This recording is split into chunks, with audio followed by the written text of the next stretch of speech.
If you were able to walk into a room, confident that you would be well received, seen, heard, and appreciated by others, and all it took was a few changes in how you navigate your everyday relationships, would you be willing to make those changes? It is possible to be both fully authentic and to experience the best relationships of your life. Now, here is the host of Navigating Complicated Relationships with behavior expert Michaela Gaffen Stone. Welcome, everybody. I'm delighted you're here with me on Navigating Complicated Relationships. I'm Michaela Gaffen Stone. I'm a human behavior expert, but you know what? There are some other experts out there too. And today I have a very special person for you, and I'm going to ask her to tell you a little bit about herself. In fact, as much as you like. So, Ahuva Herskop, welcome, and please introduce yourself.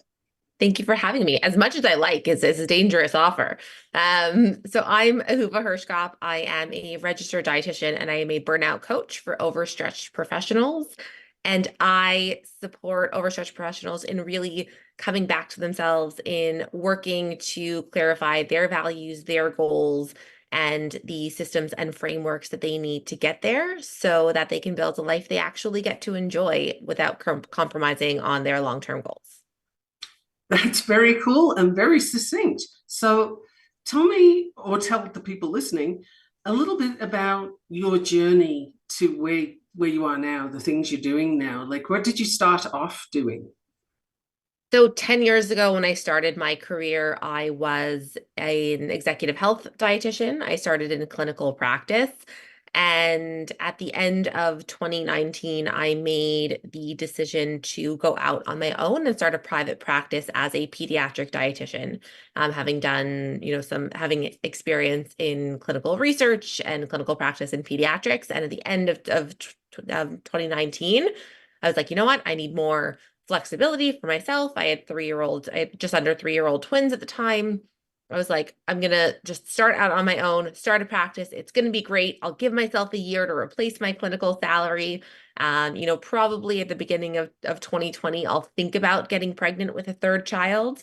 And in my mind, it was going to take me the same, year that it took me to get pregnant with my twins, to get pregnant with my third child.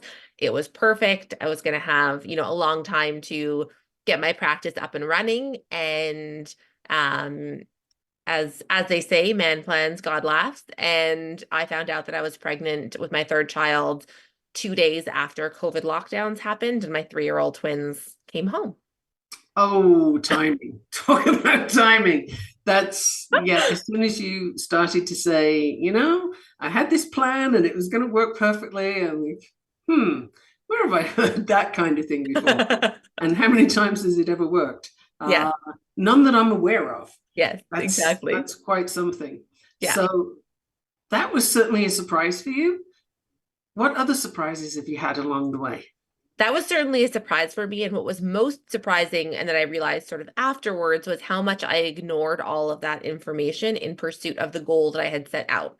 Because, being someone who was a little bit of a, type A perfectionist, all the things, I was like, I'm going to ignore the fact that I'm now newly pregnant with 3-year-old twins at home in a pandemic. There's so many things going on. I said I was going to replace my salary. I am going to replace my salary. Like, that's going to be it. And I spent the entire year really hustling like crazy to, still get clients, build my business. I went back to work 6 days after I had my son so that I could still pursue that goal. And it took me sort of continuously talking to the professionals I was talking to, specifically the women I was talking to that year, who really were echoing something similar, to me, where it was, I'm doing all these things and it feels like I'm never doing enough. I'm burning myself out, but it feels like I should be doing more, or I'm never really sure I'm doing the right thing. And, as someone who was clearly in that time attributing a lot of my self-worth and, capabilities to building up that practice to that degree, it took me all of a sudden really being surprised, recognizing that, right? The degree to which I felt like I was the only one who was an entrepreneur and didn't know what I was doing, or was trying to raise my kids and didn't know what I was doing in a pandemic, no less, right? In a completely new environment that nobody had ever really been in, and didn't really feel like I knew what I was doing, and how every single client that I was working with felt exactly the same way. It's just me. Like everyone else is fine. It's just me. They know what they're doing and it's just me. Everyone's doing it right and it's just me. And all of a sudden I was like, hey now, it can't just be me and Susie down the street and this person at school and that person I'm talking to and this client. There must be something bigger at play here.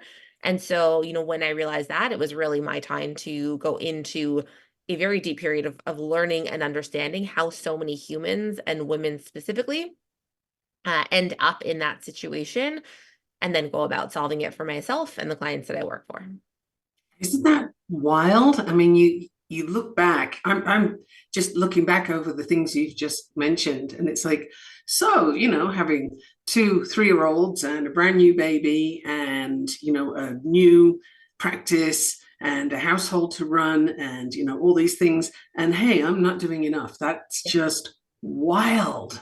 And then to discover that everybody else is doing the same thing. And there you are feeling like you're not getting anywhere. It's just, holy smokes, that must have been, I don't know if you reached burnout of epic proportions, but I'm kind of getting there for you. And what was always interesting is I happened to have a very close girlfriend. We found out that we were pregnant within days of my twins and her older daughter. And how easily I could, when she said, oh my God, I did this, and this today. And it doesn't, like, I still feel like I should have done more. And I'm like, are you kidding me? That is so much, right? You've done so much, or you're doing so much, or I can understand why you're tired. And she would say the same thing to me, and how easy it was to say it for somebody else, but never really giving that permission to myself. And did either of you ever listen to the other one? Sometimes. He would say Okay. things like, that if I said that to you, you would say this to me. And that if I said this to you. And both of us were like, yes, but it's different. And here's why. Isn't that the key thing? Yes, Right? but it's different. Yes. Because, and Yes. how many of us hold ourselves to a standard that we wouldn't dream of slapping on anybody else? It's like, no, you're doing great, but me, I have to do more, and I have to earn my space somehow. I mean, is that the overall feeling? Would you say that you have to earn the right to like take up any kind of space at all? Yeah, I think that it's number one, earning the right to take up space. And I think it's also sitting in this limbo of not knowing your inherent worth and value.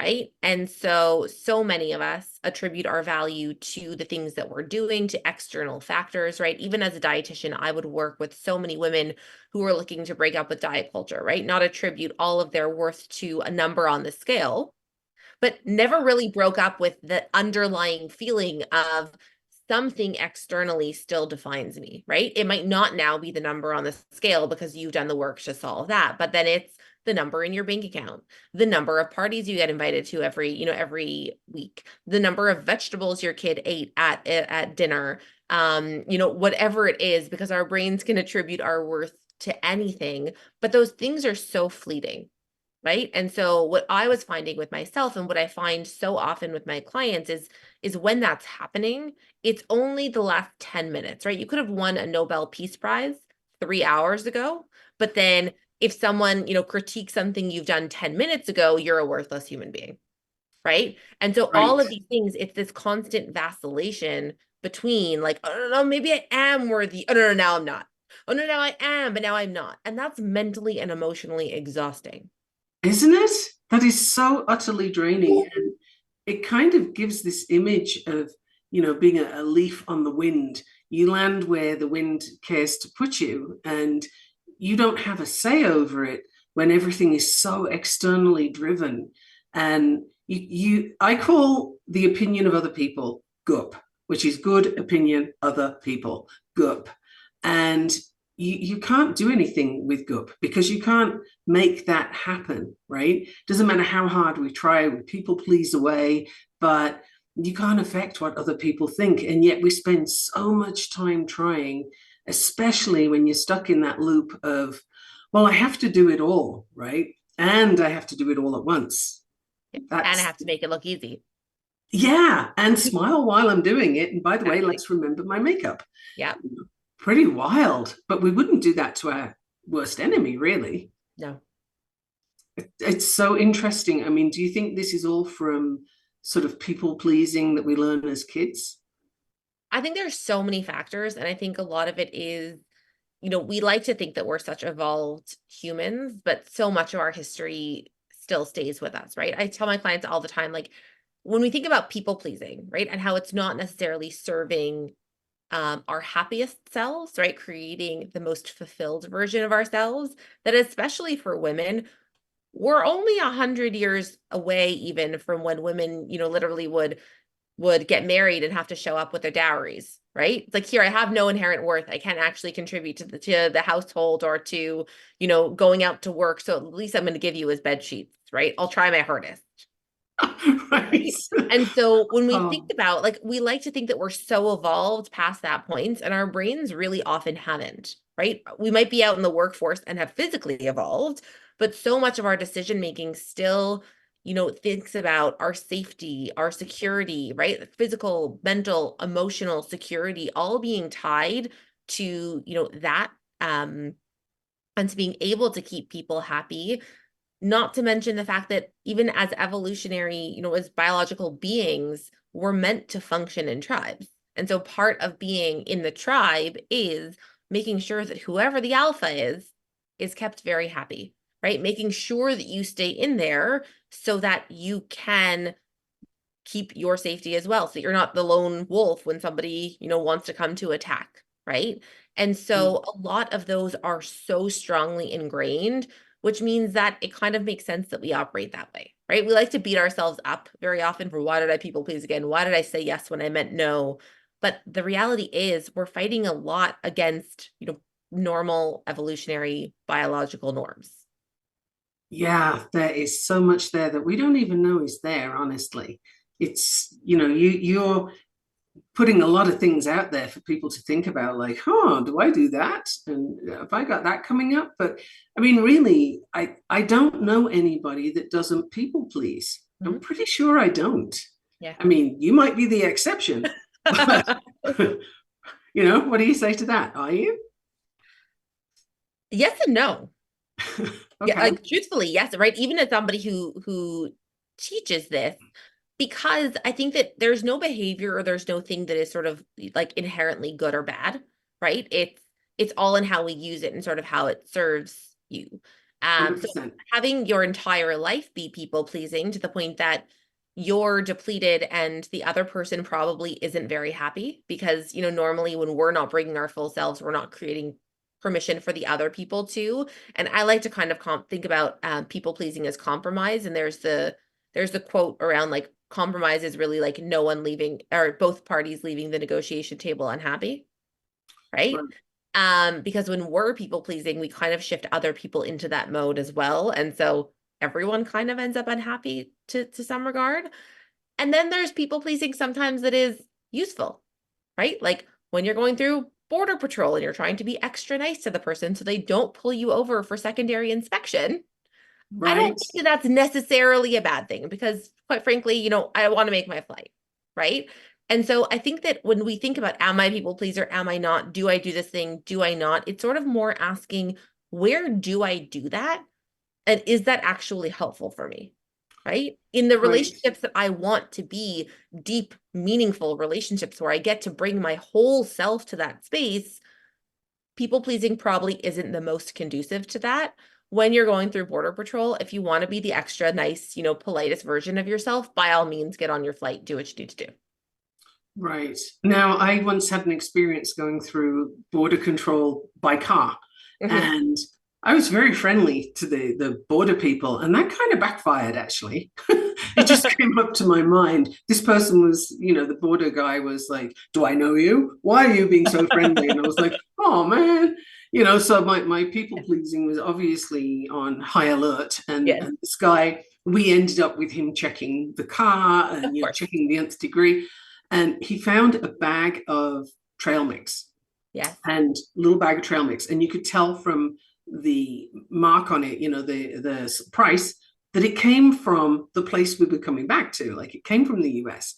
And we still got this long spiel about, no, you can't bring this across the border and I should fine you and da da da. He turned out being a royal pain. But nothing happened in the end. He just objected to us being friendly. Like, that was weird. But that kind of came up to mind when you were talking about people pleasing to get your plane on time. Certainly being polite and, quiet is probably the best bet. Yes. I was maybe a little too cheap. Less is more. Right? That was just so crazy. So we already have our first break coming up, which is so fast. But I want everybody to hang around, bring a pen, because Ahuva has all kinds of amazing things to tell you. Not that I'm putting you on the spot, but I am. And we will be right back with Inspired Choices Network, and you are listening to Navigating Complicated Relationships. See you in a minute. Don't go away. What if your relationships could be a source of delight instead of a source of struggle? In a world where human interactions are anything but straightforward, tuning in to Navigating Complicated Relationships with behavior expert Michaela Gaffen Stone will offer you insights, tools, and a whole new level of understanding for you to use right now. Listen for Navigating Complicated Relationships with Michaela Gaffen Stone, Wednesdays at 12 p.m. Eastern, 11 a.m. Central, 10 a.m. Mountain, 9 a.m. Pacific on InspiredChoicesNetwork.com.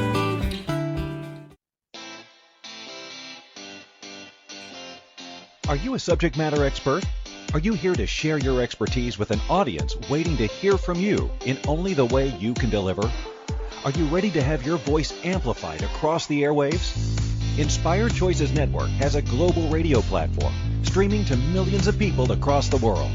Professionally produced and supported by an accomplished team every step of the way, you can broadcast from anywhere in the world, knowing your voice matters, and we ensure it is delivered with ease and efficiency.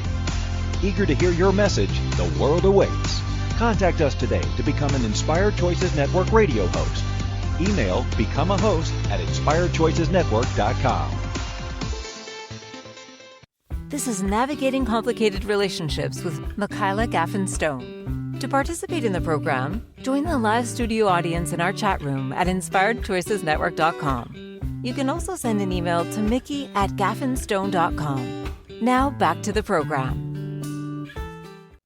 Welcome back, everyone. I'm delighted you're still here. You're listening to me, Michaela Gaffen Stone, and I'm a human behavior expert. And today I have Ahuva Herskop with me, and she is a beyond burnout specialist. Now, this is somebody you really want to meet and you really want to listen to, because she knows her stuff. And I can personally attest to that, having had lots of her help myself. Did you know that coaches have coaches? They do. So what next would you like to look into, Ahuva? Something about burnout, perhaps? Well, I think if we can talk, we spoke a little bit about people pleasing, but some of the ways that our nervous systems are actually conditioned into burnout, I think is one of the little known facts, right? I think that you were asking about surprises earlier, and one of the biggest surprise to me when I burnt out and in working with clients is how much of personal responsibility people take for burning out without thinking about societal factors, right? Societal pressures, the ways that our nervous systems are actually kind of trained to burn us out, especially in the hustle culture in which we live. That is fascinating. But yeah, I can see it. I mean, we are very quick to blame ourselves, unless you fall into the category of person who blames everybody else and doesn't take responsibility. But that's probably a different podcast. We can certainly talk about that too. So when did you first realize that you'd hit burnout and needed to, reconfigure what you were doing? Because, you still got these 3 kids and you still got the household and you still want to make a living, right? So how did you step back from burnout, or did you? Like, how did that work? So it really took to, I get this question all the time, sort of how do I know that I'm in burnout, right? How do I know where I'm sort of at? And I work with people who are sort of already, number one, already having burnt out, and number two, who are kind of just also realizing like something is not really working so well for them, right? It's the things that used to be easy, sort of now you're like, oh, okay, I have to rally myself to go do this thing, right? Work where you used to be able to focus and now you're like Googling, why suddenly can I not focus as a woman in her 40s or as a woman in her 30s or like wherever you are. All of these sort of things where you're like, this used to be a non-issue and now it's so much harder, right? It was a lot of the ways where I started noticing it, where I used to have more patience for, when my kids were asking for something 3 times and suddenly I was snapping it the first time, right? A lot of things that were sort of just telling me you're operating at a 10, right? If we're talking about 10 out of 10 stress, it's sort of, where are you? Are you at a 9? Are you at a 10? I like to comfortably have people ideally operating at like a 3, 4. And I was just at a 10 all the time, right? Right. And the littlest inconvenience and you're, when you're already in a bad mood or your day is already stressful and somehow it's always, that's when your sleeve gets caught on the door and you like just want to throw something. It's sort of everything feeling like that, right? That last straw. It's constantly that last straw is really how I knew that I was at burnout. It happened to, coincide nicely, I guess, with my third son starting daycare. So there was a little bit of that feeling of, okay, so now what? Right? I have the opportunity, I have the space, I have the opportunity to go back to doing what I was doing before, to, continuing to build my practice, continuing to work. I just really don't want to. Right. Right? That lack of motivation, that sort of like, I could do all of these things and I don't want to do any of them. And that's not the kind of person that I am.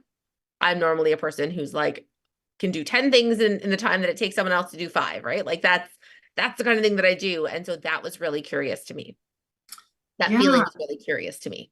That sounds like a very disconcerting position to be in, because I can do all these things, I have all these things, and I don't want to do them. And I have to say, I've experienced that myself, and it is so difficult because I felt at the time like everybody else, again, it's the external thing.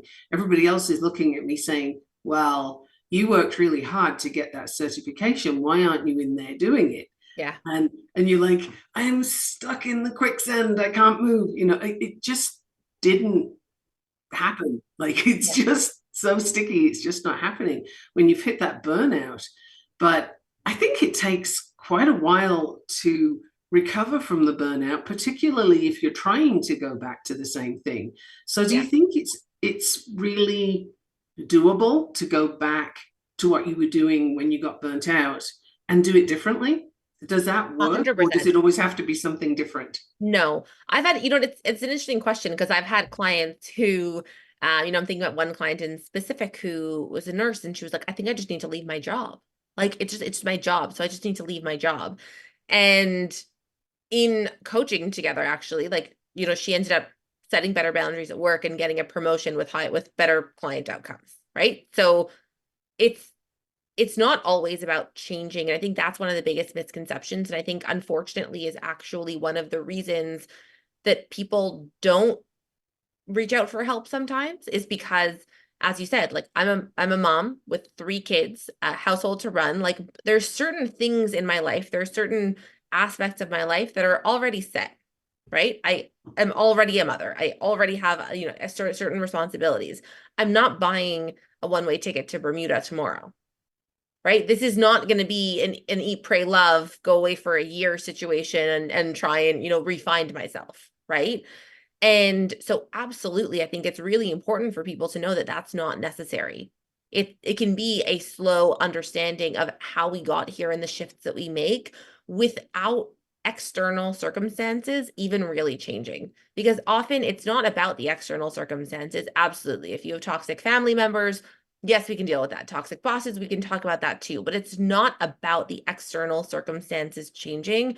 It's about how we approach them and the ways, again, in which we've already conditioned and had our nervous systems conditioned to show up in these spaces that we need to retrain.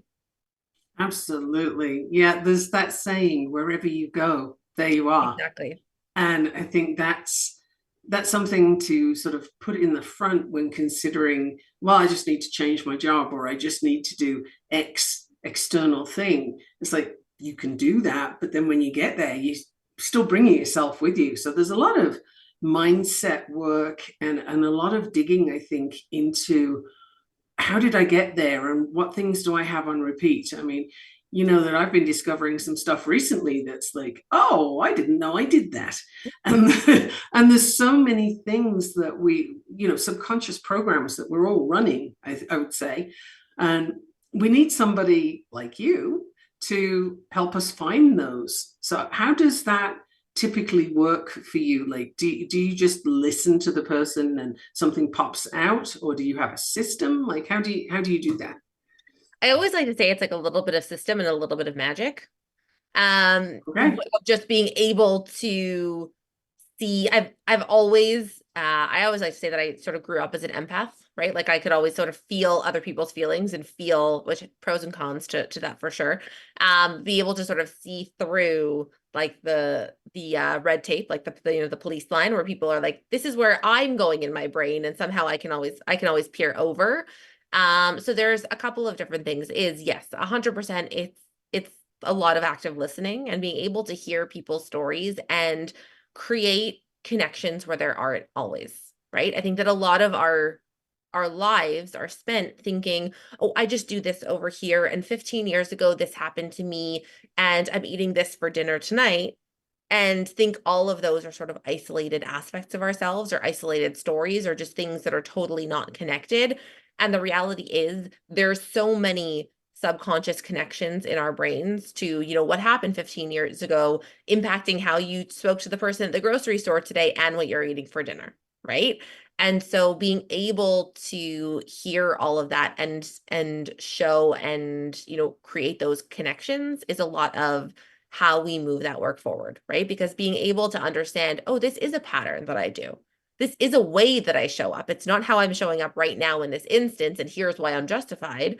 It's, oh, this is actually something I've done repeatedly in multiple other areas of my life. Oh, and being able to track it back to exactly why.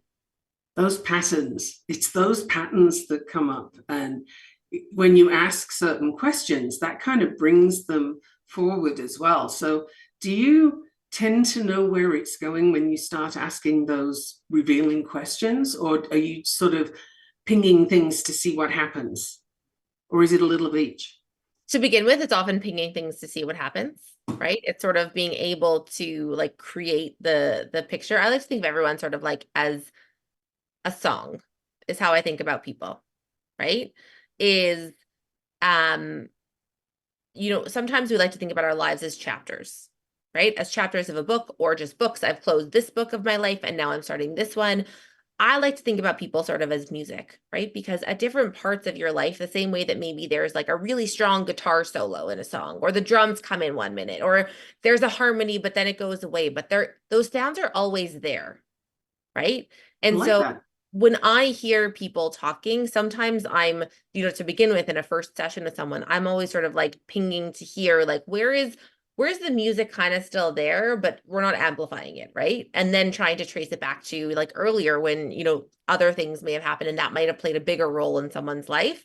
It's sort of just how I think about things in my brain. So it is a lot of pinging to see what happens and then being able to start recreating those patterns in my brain to be able to help my clients see them as well. Ah, I like that last little bit about you recreate the patterns in your brain so that you can see what's happening. That's really going quite in depth to be able to do that. And then that gives you a real connection with the person you're talking to. So that's very cool. We have a break coming up shortly, so I don't want to get into too much more, but is there any more you want to say about patterns that people could possibly pick up for themselves, or at least start to look for? Because it can be hard when you don't know what you don't know. So I always like to use what I call the second why if you ever want to start identifying patterns, right? Because our brains often want to give us really little, like nicely, beautifully packaged reasons that we do things. I always give the example of, you know, when I was working with parents of picky eaters, sometimes I would ask a parent, you know, why do you feed your kid? Like, why are you making 17 meals so that your child will eat something? And the answer would often be because they have to eat something to support their growth, right? That's Right. beautiful. Sounds great. Sounds really nice. And if I ask them a secondary why, right? But really, if there was a more true version of this question, what would the answer be? And the answer often was, because I felt like such a failure today that I just need my child to eat something so that I can feel good about myself for 5 minutes, Wow. I'm going to hold you there because we do have to break now, but I love that. And while we're gone, I would love for the people listening to think about that for yourself. What have you done recently that, you have your surface why right away, but why did you really do it? Think about that while we're on break. Don't go away. You're listening to Navigating Complicated Relationships, and I'm Michaela Gaffen Stone, your host. And Ahuva Herskop is our amazing guest today. See you in just a minute. Don't go away. What if your relationships could be a source of delight instead of a source of struggle? In a world where human interactions are anything but straightforward, tuning in to Navigating Complicated Relationships with behavior expert Michaela Gaffen Stone will offer you insights, tools, and a whole new level of understanding for you to use right now. Listen for Navigating Complicated Relationships with Michaela Gaffen Stone, Wednesdays at 12 p.m. Eastern, 11 a.m. Central, 10 a.m. Mountain, 9 a.m. Pacific on InspiredChoicesNetwork.com.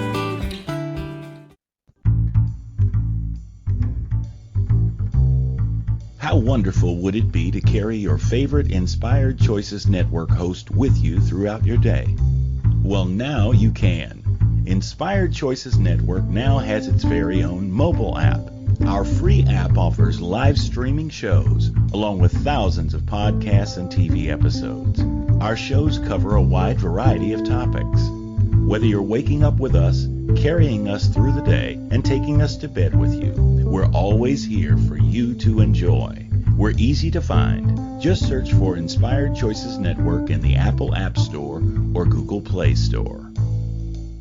This is Navigating Complicated Relationships with Michaela Gaffen Stone. To participate in the program, join the live studio audience in our chat room at InspiredChoicesNetwork.com. You can also send an email to mickey@gaffenstone.com. Now back to the program.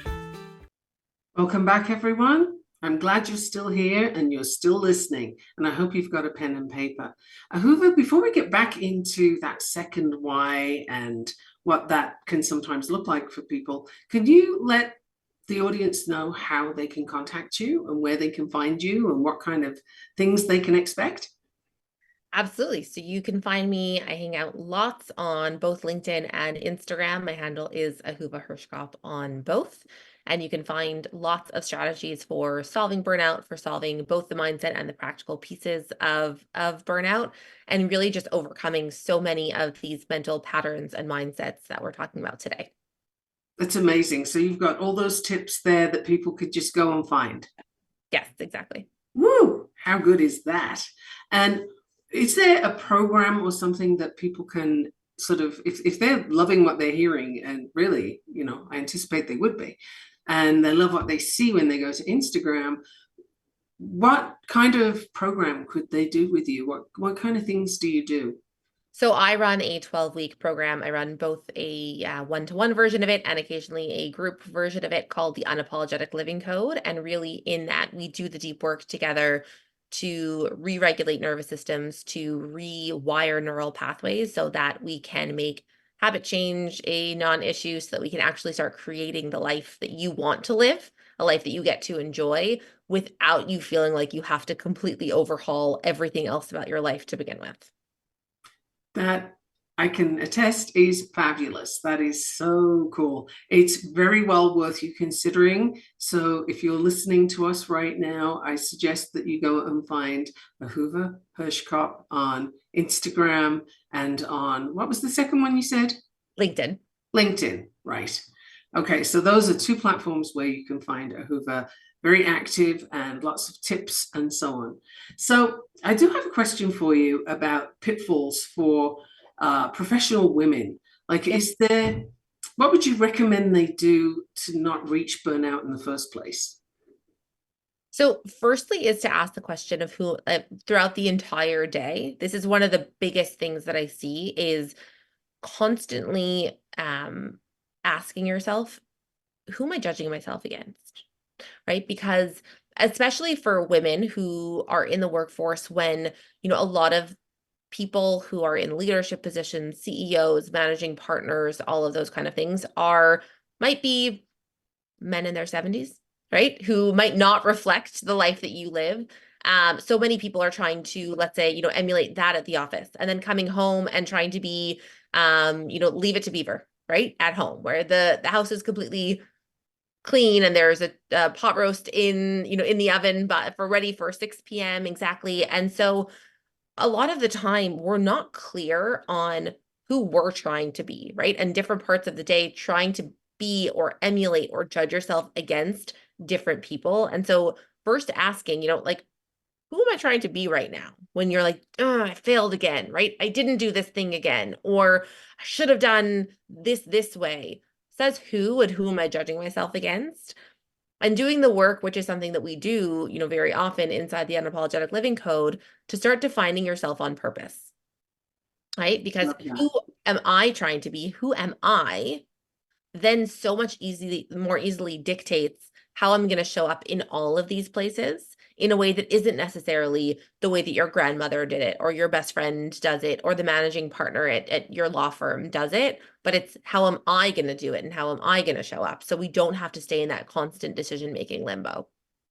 Right. That can be a little scary to consider at first if you're used to very much defining yourself according to, what comes back when you ping off other people, oh, I should be like that. I mean, as a parent, right, I tend to do a fair bit of parent coaching. And one of the first things that I come across is people being very concerned about what everybody else thinks about their parenting, what the school think and what this person thinks. And what I discovered fairly quickly is that 99% of the things they're concerned about are actually their assumptions about what the other person's thinking. So not only is it external, then it starts getting really complicated about, well, I think they're thinking this, and it gets really messy. I mean, that's something, do you have to unpack that a lot with people? Yeah, I forget, there was like a comedy show or something when I was younger, where it was like, the back and forth is sort of like, well, I know that you know that he knows that I know that we know that, right? That sort of like, and it's funny when you hear it like that, but sometimes that is really what our brains are doing. It's like, well, I think that they think that I think that I want it. And all of that, right? Number one is when it feels like you're emotionally or mentally exhausted at the end of every day and you're like, I don't even know why. That's tiring just saying it. And I haven't even said what the issue is that I think someone is judging me for that I know that they know, right? And so a lot of those are where we're giving our mental and emotional energy to, and we're allowing those things to exhaust us. And so, yeah, it can feel really confusing to sort of then know, is this my judgment of myself or is that somebody else's? Right. And just being able to unpack that is really powerful. I think one of the clues can be, certainly for me anyway, is if I'm getting into a dialogue in my own head, I'm having their side and my side, and I realize, wait a minute, what have I been doing for the last 5 minutes? And I realize I've had this dialogue going on. It's like, I'm having a party in my head. Nobody else is invited. And I'm basing what I'm doing on the outcome that I think that other person would have said. It's like, sometimes you just have to stop and look and wonder, how did I get there again? But how many people do that a lot, Yes. And so sometimes we have to really I'm a very evidence-based person, right? As a healthcare provider, evidence-based is always where we go for, but really it's sort of sometimes even being very honest with yourself of what does the evidence say, right? Because, I know that growing up, my mother used to have the floor was pristine every single night, right? And certain things were just the way that they were. And I remember once saying to her, I feel like you're judging me because sometimes I leave my kids' toys on the floor, right? And she was like, how many times have I told you when I see you starting to clean them up to be like, ugh, just leave them, they're gonna play with them tomorrow anyway, right? The exact evidence, yes. And it's starting to notice, right? Number one, where we learn things from and how much permission we ever give ourselves to change that narrative, right? I saw that growing up. And so it didn't matter that 1,000 times out of 1,000, my mom would come over and be like, they're just going to put their cars back in that area tomorrow. Like, you don't need to put every single one away, right? I had all of that evidence that I chose to ignore. But it is getting curious around when we feel those judgments from other people. Is that something someone's ever said to you, right? Do you have a reasonable reason to assume that that's how they feel, right? It's like if I say to my husband, I expect you home today at 6 p.m., it's reasonable for him to assume that's what it is. If every week at Wednesday he's home at 6 p.m., it just happens that today I didn't remind him, it's again reasonable for him to assume that I want him home at that time. But otherwise, if there's no implied expectation, right, or there's no implied judgment, there's none of those things, it might be us doing that work for the other person to sort of then, put that onto them. And what's interesting is when we think about it like that, and I was actually just having this conversation with a client yesterday of how we go into defensive mode, right? It's like, now I'm mad at that other person. And they're not even involved. They're like, I don't even know what's happening here, but you seem like you're trying to either prove something to me or you're mad at me for some reason, but I'm totally lost over here in left base. Right. And how many times do you see that? I mean, it's in jokes all the time, right? My wife got mad at me the other day and this happened and I have no idea what happened. I just came home from work or whatever it is, Yeah. right? But chances are there's been a massive dialogue that they don't know about in that person's head. And now they've sort of assumed that role because they walked through the door and now they get sort of hit with whatever the outcome of that dialogue was. So if we're beating ourselves up on the, what we're achieving at work, and that word achieving is always, seems to me like a finish line that you can never quite get to, right? I need to achieve this thing. And it's always something to work towards. But, what happens if that changes or if you just don't do the achieving? I mean, do you ever ask people to intentionally not achieve something in order to see where the narrative sits? Do you know what I mean? Was that clear? Yeah, that is a great question. And so I really get, when we work together, we get very clear on what the values are that are dictating those achievements, right? And it's funny because sometimes it's not even about choosing between good or bad outcomes, right? Or good or bad choices, or achieving or not achieving. Because the reality is that our lives are made up of a lot of different things that we want to achieve. I was thinking about this last night.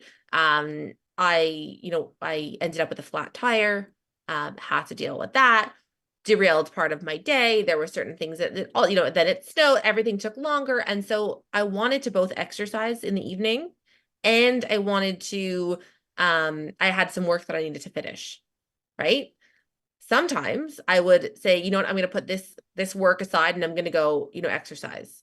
Last night, I was like, there's actually something I need to get done. I'm going to not do this other, I'm not going to go exercise. I'm going to focus on this for the next couple of hours, right? And so sometimes when we're thinking about achievement, number one, we're picking between multiple things we want to achieve, but it's also getting curious about why that achievement is important to us, right? Because I think that sometimes life is like laundry, which is no matter what happens, Really? it's always there for you. No matter what happens, right? Like I can do as many loads of laundry as I want to. My kids are still going to come home from school today and take off their clothes and put them in the hamper, right? Like it's going to restart. And so as you're saying, so often the perfectionists in us, because perfectionists love end goals. They don't care at all about the process, right? And by perfectionist, I also mean the perfectionist parts of us, like the little inner perfectionist, don't care about process. They don't even really care if you like the way there. They care that you get to the end goal, right? And there are so few things, even if you think about, I have this project at work that I want to finish. I have this promotion that I want to get, that are ever really the true end goal. Right? You're not going to finish this project and never work on another one. You're not going to finish this trial as a lawyer and never start another one unless you're saying, I'm done now, right? I'm retired, or I'm just, moving to Timbuktu. But there are very few things in our lives that really are truly end goal achievements. Right. Right? And so I don't necessarily make recommendations one way or another of like, you should achieve this goal or you shouldn't, but it's starting to recognize that. How do we then shift back into actually enjoying the process of anything that we do? Right. Someone once pointed out to me that priority is one thing. And when we put ourselves a task with several priorities, we're actually not having any priority at all. Yes. Because the priority is literally what is the main thing you do. But we've become a society of people that just want to do a whole bunch of things. And I think women have like half a dozen priorities every day, no matter what. So we've kind of built up this system where how would you not burn out? Yes. We have to go to another break. It's that time already, but I would love to hear more about this, and also, some tips that you could have for women who are either feeling burnout or a little concerned that they're heading that way, or they really know they're in it. Like some tips for them when we come back would be amazing. So don't go away, anybody. You are listening to Navigating Complicated Relationships, and I'm your host, Michaela Gaffen Stone. We're right here on the Inspired Choices Network, and we'll be back in just a minute. What if your relationships could be a source of delight instead of a source of struggle? In a world where human interactions are anything but straightforward, tuning in to Navigating Complicated Relationships with behavior expert Michaela Gaffen Stone will offer you insights, tools, and a whole new level of understanding for you to use right now. Listen for Navigating Complicated Relationships with Michaela Gaffen Stone, Wednesdays at 12 p.m. Eastern, 11 a.m. Central, 10 a.m. Mountain, 9 a.m. Pacific on InspiredChoicesNetwork.com. This is Navigating Complicated Relationships with Michaela Gaffen Stone. To participate in the program, join the live studio audience in our chat room at InspiredChoicesNetwork.com. You can also send an email to mickey@gaffenstone.com. Now back to the program.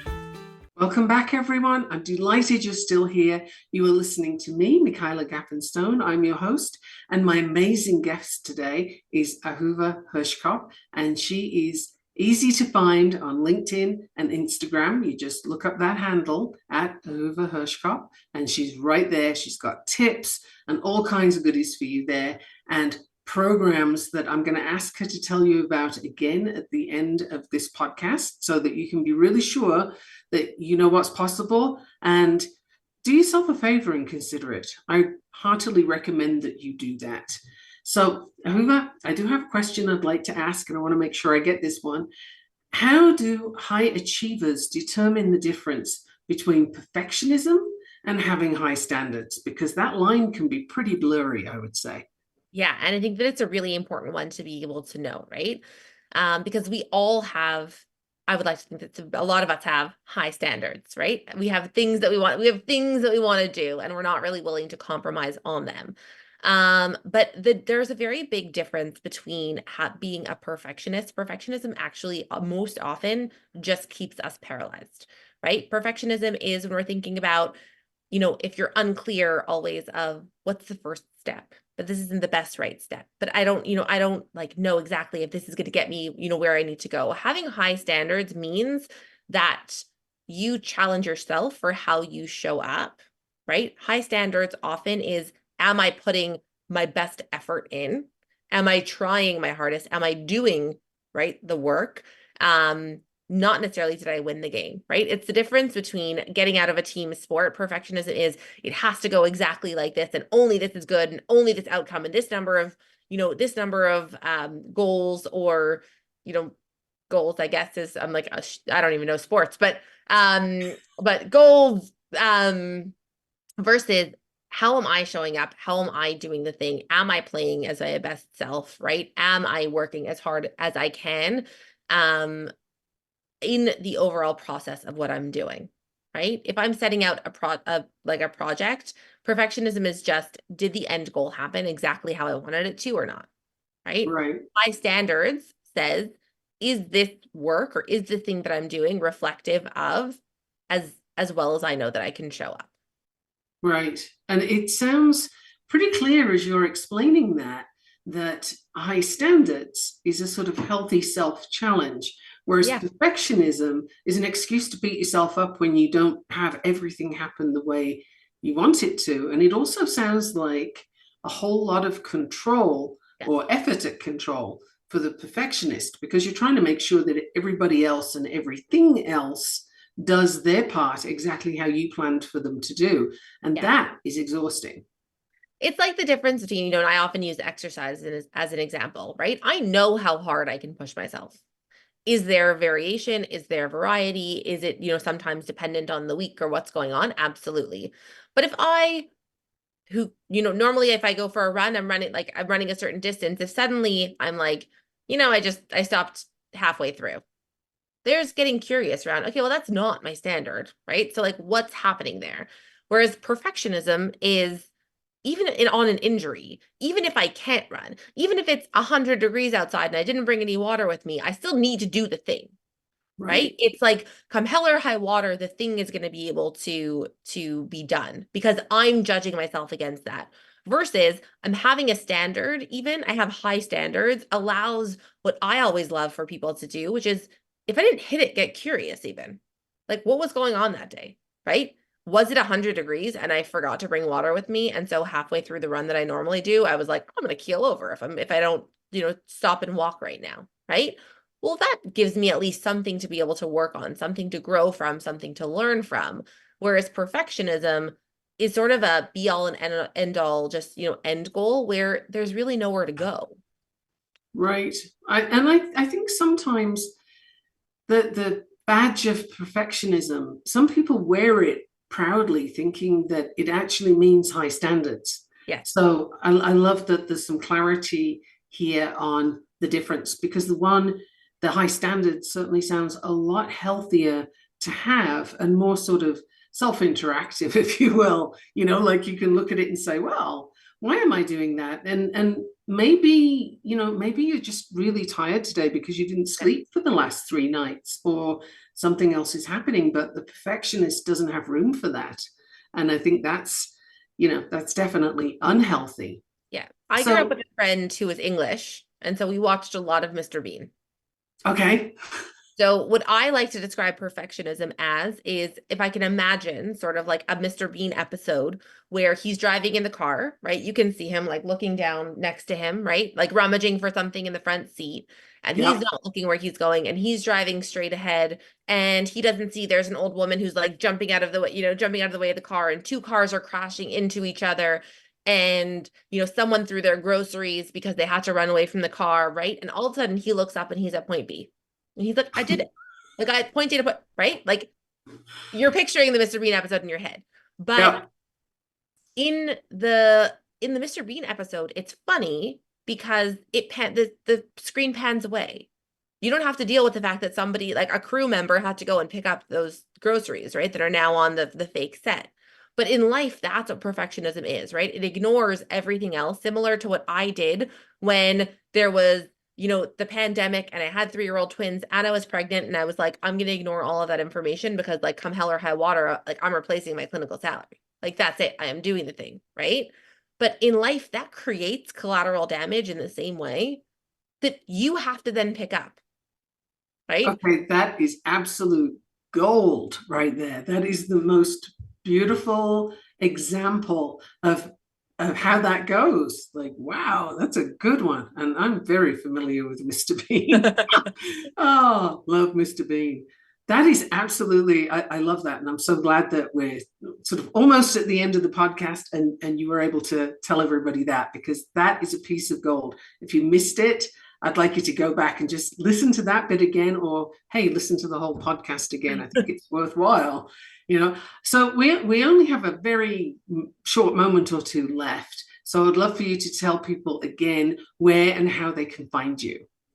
So you can find me on Instagram and or LinkedIn. My handle on both of those is Ahuva Herskop, and you can find more information on, strategic tips and mindset tips to overcome burnout, to improve productivity, and to really start rewiring your nervous system, as well as all of the information is there around the 12-week coaching program that we were speaking about, the Unapologetic Living Code, where I work with overstretched professionals to rewire neural pathways to create more enjoyment and more productivity without compromising on your professional goals.